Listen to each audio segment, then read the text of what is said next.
नमस्कार, जय हिंद दोस्तों। सम्राट आईएएस, सम्राट एजुकेशन वर्ल्ड पे आपका स्वागत है। तो इस वीडियो में हम बात करेंगे ओपेक और ओपेक नेशंस की। ओपेक और ओपेक नेशंस जो ऑयल प्रोड्यूसिंग कंट्रीज़ हैं और जो एक्सपोर्ट करने वाली कंट्रीज़ हैं, जो क्रूड ऑयल को एक्सपोर्ट करती हैं, उनके बारे में जानेंगे। ये जो दो टॉपिक हैं आपके, ओपेक और ओपेक प्लस, ये 2026 के करंट अफेयर्स में रहे हैं। मतलब जो मई का महीना है, वहाँ पे यूएई नाम की जो यूनाइटेड अरब एमिरेट कंट्री है, वो एग्जिट एग्जिट कर गया। ठीक है। और साथ में अभी जो रिसेंट की खबर है, द हिंदू की खबर, तो उसमें भी ये न्यूज़ में था। ओपेक और ओपेक प्लस कंट्री किस कंटेक्स्ट में ये न्यूज़ में था? ऑब्वियस बात है, मिडिल ईस्ट में यहाँ पे जो ईरान और इसराइल का जो वॉर चल रहा है, उसके कंटेक्स्ट में ऑयल प्रोड्यूस करना किस तरीके से पॉलिसीज़ बनेगी इनके अंदर, ओपेक और ओपेक प्लस के अंदर, तो उसके लिए ये न्यूज़ में थे। अब हमें जानना है जो ओपेक कंट्रीज़ हैं, ठीक है, ये हैं क्या? एक्चुअल में ओपेक कंट्रीज़ हैं क्या? तो हम देखेंगे यहाँ पे, ये तो करंट अफेयर्स का न्यूज़ था, किस कंटेक्स्ट में हमने देखा कि ये न्यूज़ में थी, लेकिन एक्चुअल में इसके पीछे के स्टैटिक्स पूछा जाता है ना। स्टैटिक्स मतलब जो स्टैटिक वाला पार्ट है, वो यूपीएससी पूछती है। और ऐसा नहीं, अब जो है अब ज़्यादा डेप्थ में जा रही, तो हमें इनके जो टॉपिक है, एक एक टॉपिक पे अच्छी खासी पीएचडी करनी होगी। हमें बहुत ज़्यादा डिटेल में एनालिसिस करना होगा, फैक्चुअल भी और एनालिटिकल भी। ठीक है। तो हम जानते हैं ओपेक कंट्रीज़ है। ओपेक कंट्रीज़ वो कंट्रीज़ हैं, सबसे पहले ध्यान रखेंगे कि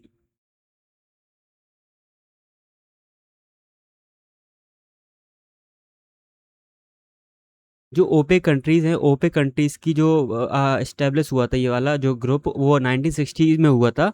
1960 में बगदाद नाम की एक जगह है ना, इराक नाम सुना होगा, इराक की कैपिटल है बगदाद। तो बगदाद में यहाँ पर मीटिंग हुई है ना, उसको बगदाद सम्मेलन कहते हैं। और 1960 में ये जो ओपेक नेशन हैं, उन्होंने मिलकर एक ग्रुप बनाया जिसका नाम है ओपेक। ओपेक क्या होता है? ये ऑयल प्रोड्यूसिंग और एक्सपोर्ट करने वाली कंट्रीज़ हैं। ठीक है। शुरुआत के इसके जब संस्थापक सदस्य थे उस समय, तो उस समय Iran, Iraq, Kuwait, Saudi Arabia और वेनेजुला, ये मेन मेन कंट्रीज थी। तो Iran, Iraq, Venezuela, Venezuela, Saudi Arabia और कुवैत, राइट, और कुवैत। तो ये तीन चार पाँच छः कंट्रीज थी जो ओपेक की संस्थापक सदस्य थी, राइट। अब इसका जो मुख्यालय की बात करेंगे ओपेक के, तो ओपेक का मुख्यालय जो है वो वियना, ऑस्ट्रिया।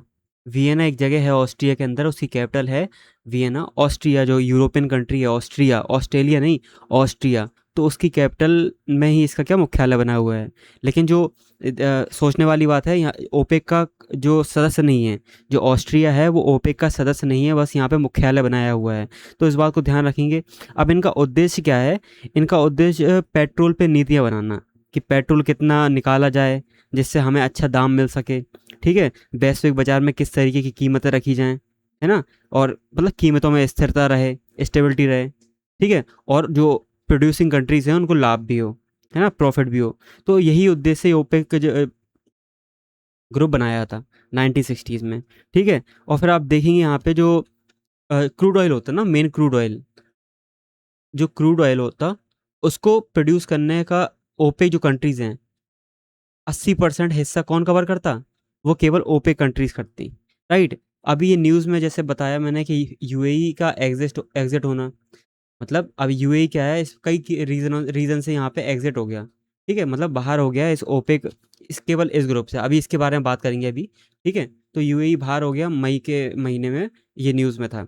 अभी जो रिसेंटली न्यूज़ में रहा, वो भी न्यूज़ कि ईरान इसराइल का वॉर चल रहा, साथ में कई ऐसे वेरियस रीजन से भी ये न्यूज़ में रहा। ठीक है। लेकिन मेन जो है वो मिडिल ईस्ट की क्राइसिस है, जो ईरान इसराइल का वॉर है, उसके उससे रिलेटेड।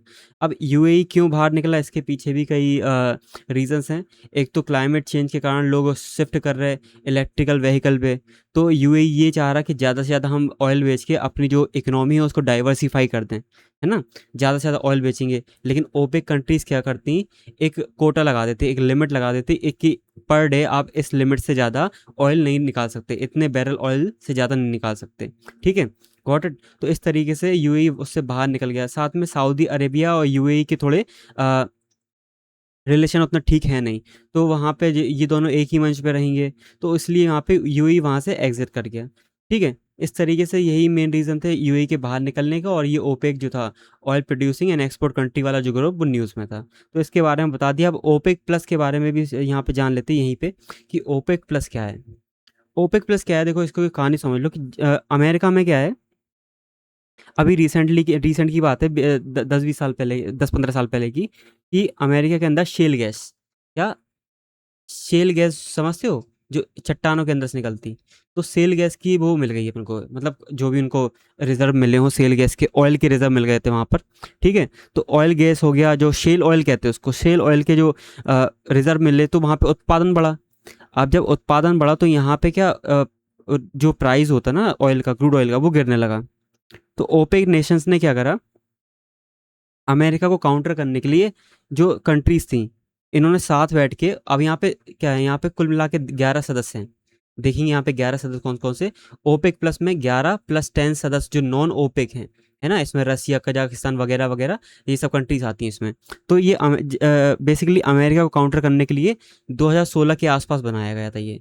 ठीक है, 2016 के आसपास बनाया गया था, जिसमें ओपेक की 10-11 कंट्रीज तो थी, साथ साथ नॉन ओपेक कंट्रीज, साथ साथ नॉन ओपेक कंट्रीज भी थी। ठीक है, 10 नॉन ओपेक कंट्रीज भी इसमें शामिल थी। नॉन ओपेक कंट्रीज में रूस, Kazakhstan, Mexico, Oman, Azerbaijan, Bahrain, Brunei, Malaysia, दक्षिणी सूडान। ठीक है, सूडान, दक्षिणी सूडान, ये कंट्रीज रहती। अगेन, इसके लिए प्रीलिम्स के लिए क्या हमें याद होना चाहिए, ओपेक में कौन कौन सी कंट्रीज़ हैं, ओपेक ओपेक प्लस में कौन कौन सी कंट्रीज़ हैं। ठीक है, साथ में ये बैकग्राउंड बता दिया मैंने आपको, और आगे इसमें डिटेल दी हुई है, यहाँ तो मैं बता रहा आपको न्यूज़, जो करंट से जोड़ के साथ में इसकी थोड़ी डिटेल्स। ठीक है, और जो ये ओपेक प्लस वाली कंट्रीज है ना, जो 10 कंट्रीज़ हैं, वो पूरे दुनिया का 40% हिस्सा कवर करती। ठीक है, इसमें रूस की भागीदारी बहुत बड़ी है।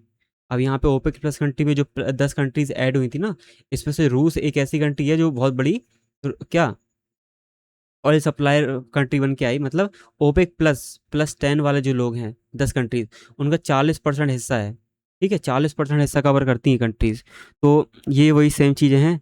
ठीक है, साथ साथ ओपेक ओपेक प्लस में एक छोटा सा अंतर यहीं से बना लोगे आप। तो ओपेक 1960 में बना, देन अमेरिका के जो शेल गैस मिल गई, तो ये 2016 के आसपास बना। ठीक है, इसमें समथिंग समथिंग 11 सदस्य हैं, और इसमें 11 सदस्य तो हैं ही, साथ में 10 सदस्य और एक्स्ट्रा हो गए। ठीक है, और निर्णय की प्रक्रिया देख लेना, यहाँ पे सर्वसम्मति से ली जाती, कि सबका मतलब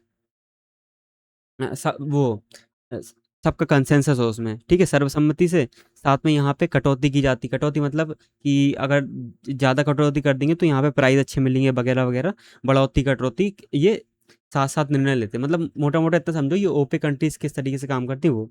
ठीक है, गॉट इट। इसमें कोटा सिस्टम चलता है, यहाँ पे कोटा सिस्टम चलता है। ठीक है, और जनरली इसको क्यों बनाया गया था, उसका रीज़न बता दिया मैंने, कि अमेरिका का जो शेल ऑयल है, उसको काउंटर करने के लिए। तो ठीक है, और न्यूज़ में क्यों था, यूएई क्यों बाहर निकला, मई की न्यूज़ है, लेकिन अभी रिसेंटली ये दोनों टॉपिक वापस न्यूज़ में आ गए। तो ठीक है, यूएई क्यों बाहर निकला वो भी मैंने बता दिया आपको। ठीक है, प्रोडक्शन के बारे में, जो ईवी पे जा रहे लोग बाग, यूएई ये चाह रहा है कि हम ज़्यादा से ज़्यादा ऑयल को प्रोड्यूस करें और बेचें, जिससे हम भविष्य में अपनी इकोनॉमी को डाइवर्सिफाई कर दें। ठीक है, तो वही सब चीज़ें यहाँ पे दिया है। सऊदी अरेबिया से थोड़ा मतभेद है उनका, तो उसके लिए भी वो वहाँ से बाहर निकल गया था मई के महीने में, यही 2026 के। ठीक है, और भी कई सारे रीज़न हैं, जैसे ईरान इसराइल युद्ध, है ना, स्टेट ऑफ हॉर्मूज का चौक होना, तो वहाँ से भी ये ओपेक कंट्रीज़ और ओपेक प्लस कंट्रीज़ का जो कॉन्सेप्ट है वो न्यूज़ में आ जाता। ठीक है, गॉट इट। फिर भारत पे क्या प्रभाव पड़ेगा, भारत का प्रभाव का कॉन्सेप्ट ये है कि इंडिया जो है वो 80 to 90% किस पे डिपेंड है, वो डिपेंड है, जो मतलब इम्पोर्ट पे, जो ऑयल हो गया, नेचुरल गैस हो गया, वो हम इम्पोर्ट ही करते हैं, है ना। समझ पाए बात को, जो एलपीजी हो गया वो 60%, एलएनजी देन 30% ओपेक कंट्री से आती है सब चीज़ें। ठीक है, तो अब यहाँ पे जब आयात करते, तो जब यहाँ पे क्राइसिस बढ़ेगा तो वो प्रोड्यूस करना बंद कर देंगे, देन डिमांड उतनी ज़्यादा है, डिमांड और बढ़ेगी, देन प्रोड्यूस कम हो रहा, तो यहाँ पे क्या होगा, जो प्राइस होंगे, ऑयल के प्राइस होंगे, वो काफ़ी आसमान छूने लगेंगे। तो इसी चक्कर में हमें क्या करना पड़ता, हमें थोड़ा सहम सहम के रहना पड़ता, कि हमारी जो एनर्जी सिक्योरिटी है वो बनी रहे। राइट, क्योंकि हम अधिकतर आयात पे निर्भर हैं, हम उतना प्रोड्यूस करते ही नहीं हैं, हम बिल्कुल ही ना के बराबर प्रोड्यूस करते हैं, इसलिए हम आयात पे निर्भर हैं। अधिकतर देख लो हम इतना ज़्यादा इलेक्ट्रिकल व्हीकल पे शिफ्ट नहीं हो पाए, शिफ्ट नहीं कर पाए। इसलिए अभी भी हम क्या करते, 70% किस पे, मांग पे निर्भर हैं कि आयात आएगा, ठीक है, इम्पोर्ट पे निर्भर हैं, ठीक है। तो वही सब चीज़ें हैं। इससे एक चीज़ बढ़ जाती है, मान लो क्राइसिस बन गया, अभी मिडिल ईस्ट का क्राइसिस आ रहा है, तो एलपीजी के दाम बढ़े, ठीक है, क्रूड ऑयल पेट्रोल के दाम बढ़े, तो क्या होगा, इसे कहते हैं इम्पोर्टेड इन्फ्लेशन, क्योंकि डिमांड ज़्यादा है और सप्लाई हो नहीं पा रही, तो यहाँ पे क्या होगा, पैसा बढ़ जाएगा उसका, ठीक है, मतलब कीमत बढ़ जाएगी। तो यहाँ पे रुपये का जो पैसा है अपना रुपया, उसका डेप्रिसिएशन होना शुरू हो जाता, ठीक है, डेप्रिसिएशन होना शुरू हो जाता है। ये इकोनॉमी का कॉन्सेप्ट जोड़ के बता रहा मैं आपको कि रुपये डेप्रिसिएशन का एक कारण क्या है, एक कारण ये इम्पोर्टेड इन्फ्लेशन भी है, कि ऑयल खरीदने के लिए हम ज़्यादा पैसा दे रहे हैं, ज़्यादा डॉलर दे रहे हैं, है ना, डॉलर बाहर जा रहा है। तो वही सब चीज़ें यहाँ पे, डॉलर की डिमांड ज़्यादा बढ़ रही है यहाँ पर, तो उसके लिए, ठीक है। साथ साथ यहाँ पे जैसे कि अधिकतर जो इंडस्ट्रियल एरिया है हमारे यहाँ, और रिफाइनरी जिसमें सबसे बड़ी है ना, जो आईआईपी इंडेक्स आता है उसमें देखोगे आप, तो रिफाइनरी का कॉन्सेप्ट सबसे ज़्यादा परसेंटेज लेके चलता है। तो रिफाइनरी का कॉन्सेप्ट ज़्यादा, मतलब रिफाइनरी रिफाइनरी वाला सेक्टर है, वो ज़्यादा परसेंटेज लेके चलता, इसलिए आईआईपी जो इंडेक्स है वो इस समय लो पे चल रहा है ना। जो कच्चे तेल का जो लागत बढ़ी हुई है ना, कच्चे तेल और ऐसे कच्चा माल यहाँ पे, मिडिल ईस्ट क्राइसिस के कारण, ईरान इसराइल वॉर के कारण, तो आईआईपी जो इंडेक्स है, इंडेक्स ऑफ इंडस्ट्रियल प्रोडक्शन, वो इस समय अपने निचले स्तर पे चल रहा। तो यही ओपेक जो कंट्रीज़ हैं, ओपेक प्लस क्यों न्यूज़ में थी, यूएई निकला, देन अभी भी यहाँ पे न्यूज़ में रही, मतलब ये जो टॉपिक है वो न्यूज़ में ही रहेंगे। तो इसके बारे में हमें जानना ज़रूरी था, ठीक है। अब जो पीपीटी बनी हुई है इसी में आगे देखते, राइट। तो ओपेक प्लस के यहाँ पे यही न्यूज़ में था यहाँ पर, ठीक है। गॉट इट, उसको पढ़ सकते हैं आप। देन फंडामेंटल्स जो बता दिए मैंने, प्रोड्यूसिंग कंट्रीज़ है, और ये कार्टेल होता है। कार्टेल का मतलब ये होता है कि ग्रुप बना के चढ़ते हैं, और ग्रुप बनाने का चलने का मतलब ये है कि ऑयल के प्राइस किस तरीके से स्टेबल रहेंगे, बढ़ेंगे घटेंगे, वो किस पर डिपेंड करेगा, ये जो OPEC countries, OPEC plus countries हो, उन पर डिपेंड करेगा, क्योंकि ये एक्सपोर्टिंग कंट्री है। अगर मान लो ये प्रोड्यूस ही नहीं कर रही, प्रोड्यूसिंग कंट्रीज कंट्रीज भी हैं, मान लो प्रोड्यूस नहीं कर रही, मतलब डिमांड ज़्यादा है, तो यहाँ पे क्या होगा, पैसा होगा, इसका प्राइस बढ़ जाएगा, ऑयल का, क्रूड ऑयल का, नेचुरल गैस का। तो ये लोग क्या करते हैं, कर्टेल बना लेते हैं, कर्टेल मतलब अपने ग्रुप बना लेते हैं। तो उसी टाइप का ग्रुप क्या है, ओपेक जो है, ओपेक और ओपेक प्लस जो है, वो इसी टाइप के कुछ ग्रुप हैं, ठीक है, राइट। अब फॉर्मेशन बता दिया मैंने, बगदाद में हुआ था, यहाँ पे 5 nation, Iran, Iraq, Kuwait, Saudi Arabia और वेनेजुला, इन्होंने बनाया था। और इसका हेडक्वार्टर कहाँ पे रखा, वियना ऑस्ट्रिया के अंदर, राइट। 1960 में ये शिफ्ट कर दिया गया था। लेकिन अब देखोगे कि ऑस्ट्रिया जो है, इसका फाउंडिंग मेंबर नहीं है, ना ही इसका मेंबर है। ऑब्जेक्टिव क्या है, वही ऑयल को प्रोड्यूस करना, उसके प्राइसेस स्टेबल रहें और ज़्यादा से ज़्यादा प्रॉफिट मिले उनको, ठीक है। जो प्रोड्यूसर हैं वो एक्सपोर्टर हैं। मैकेनिज्म किस तरीके से काम करता है वो भी देख सकते हैं अपन, जो मतलब हिंदी में मैंने बता दिया इसको, ठीक है। यही बेसिक्स हैं ओपेक के, राइट। फिर यहाँ पे ओपेक प्लस की बात करी कि यूएस में जो शेल गैस मिली थी, देन 2014 के आसपास, तो इसका फॉर्मेशन 2016 में हुआ था। कब हुआ था, 2016 के अंदर इसको ओपेक प्लस को फॉर्म किया गया था।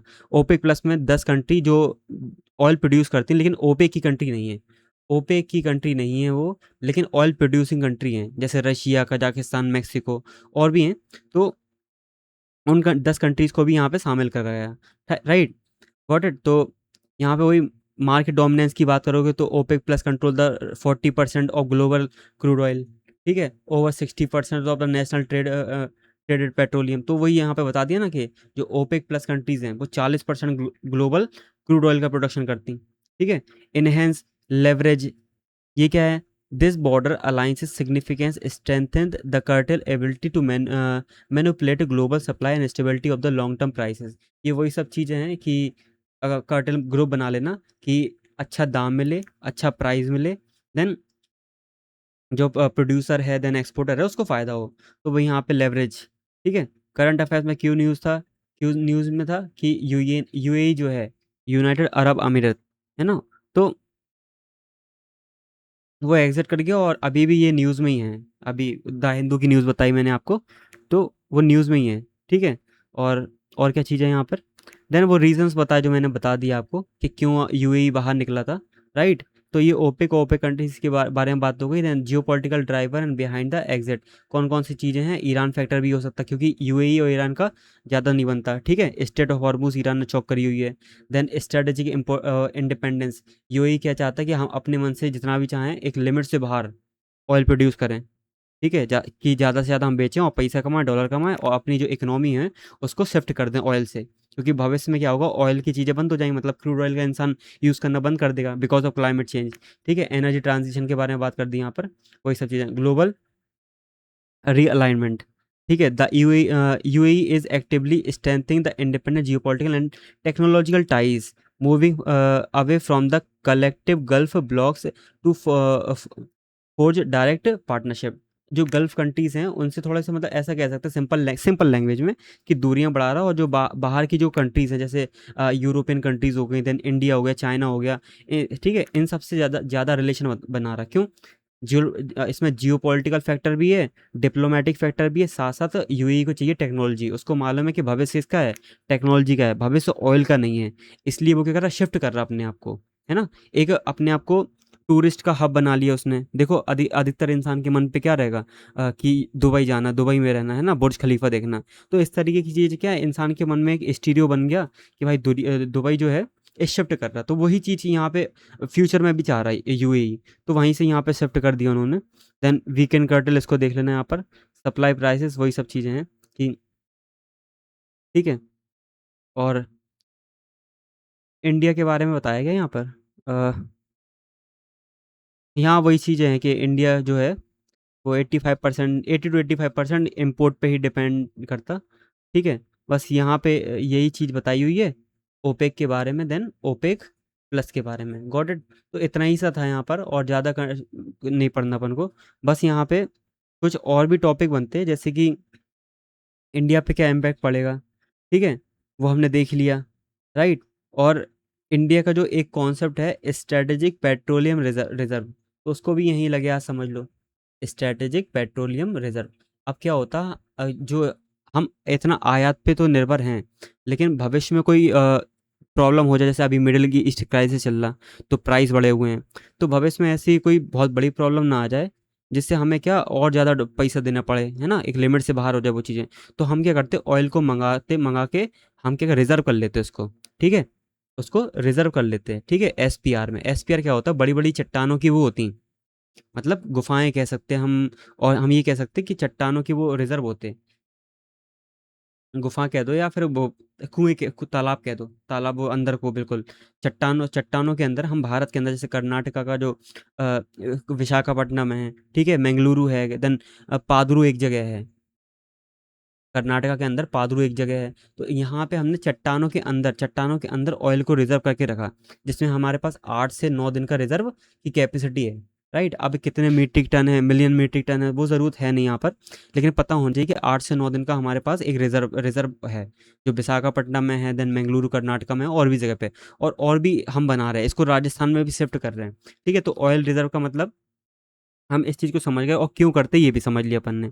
दो जो एसपीआर है, strategic strategic part petrol reserve, petroleum reserve, तो उसके बारे में हमने समझ लिया। एक सॉल्ट का भी आता है कि हम जो नमक की जो चट्टानें होती ना, उसके अंदर भी रिजर्व करते, तो हम राजस्थान की ओर शिफ्ट कर रहे हैं इस चीज़ को। कहाँ पे? राजस्थान की ओर, क्योंकि राजस्थान में क्या है, जियोलॉजिकली बहुत पुरानी चट्टान है वो उसकी, नमक की। और नमक क्या करता, नमक ऑयल से कोई भी रिएक्ट नहीं करता, नमक जो है ऑयल से कोई भी रिएक्शन नहीं करता, ठीक है, तो वो रिजर्व रहेगा वहाँ पे, राइट। तो ऐसे अमेरिका के पास दुनिया का सबसे बड़ा जो सॉल्ट की चट्टानें हैं उसके अंदर रिजर्व करते हैं वो लोग। तो यही सब मोटा मोटा था इसके बारे में, ओपेक और ओपेक प्लस के बारे में, दैट्स इट, इतना ही है, इससे ज़्यादा कुछ नहीं करना इसमें, ठीक है। थैंक यू एंड जय हिंद।